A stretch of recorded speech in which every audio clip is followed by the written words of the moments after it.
Congratulations on reaching the huge milestone of 100 episodes, and we all love and appreciate all the stories from around our region. The last riding we'll profile is Vermilion Lloydminster. It's the only riding in the region with an independent candidate. Richard Iseko is running without a party banner. Other candidates include Liberal Karina Ganton, NDP Ray Stone, Conservative Richard Starkey, and Wild Rose Danny Hozak. Here's what they believe to be the biggest issue in the area. Well, I think one of the biggest problems is like a friend of mine says, what are you going to do for farmers?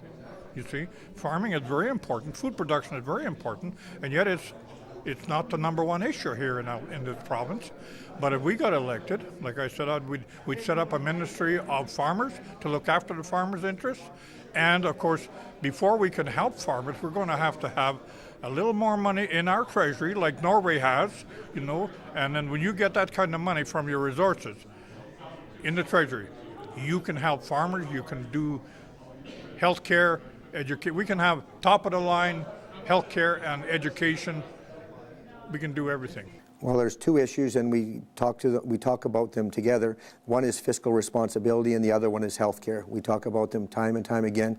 We've knocked on about 6,000 doors, and it comes up pretty much at any door that someone wants to talk. They want to talk about what our fiscal plan is, how we intend to get value for our money out of healthcare. For that matter, how we intend to get value for our money out of all government spending, but particularly in healthcare, where we have the highest cost healthcare in the free world, and we aren't necessarily getting the best healthcare in the world. Throwing money at healthcare, at education, and throwing more money does not solve the problems. It is the way our money is management. It's not the money. I can live a person within a certain budget can live within those means. You start spending beyond those means, you better look at your priorities. Oh, healthcare. Healthcare up and down, whether it be healthcare for families or seniors. People are concerned about healthcare because health is an issue that at one point is going to affect all of them.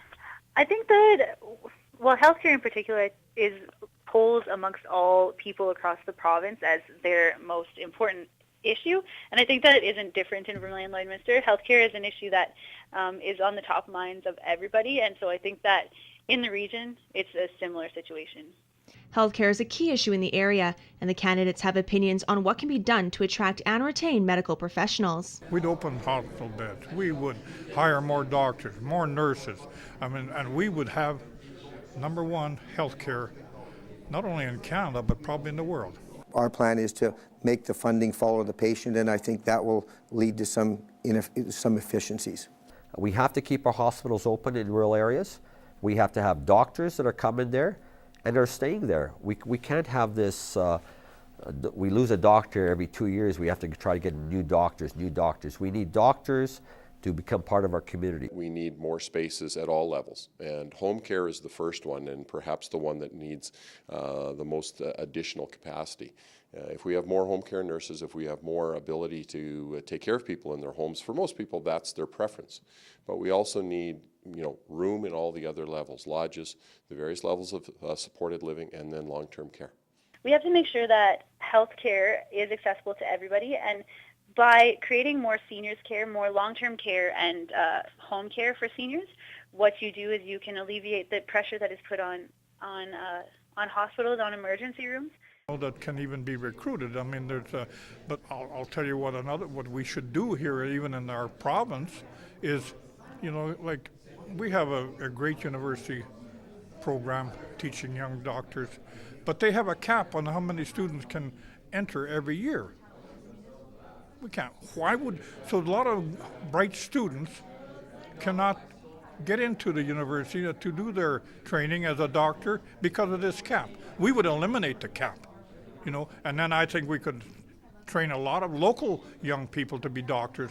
And as far as dealing with the doctor shortage, we're looking at trying to open up our medical schools to where we train more doctors. We're trying to make it easier to get doctors here, and there's a lot of things that I think nurse practitioners, there's a whole debate on what they can do. There's a lot of things where doctors are doing things that they don't necessarily need to do. We have to show them that Alberta is still the best place to live.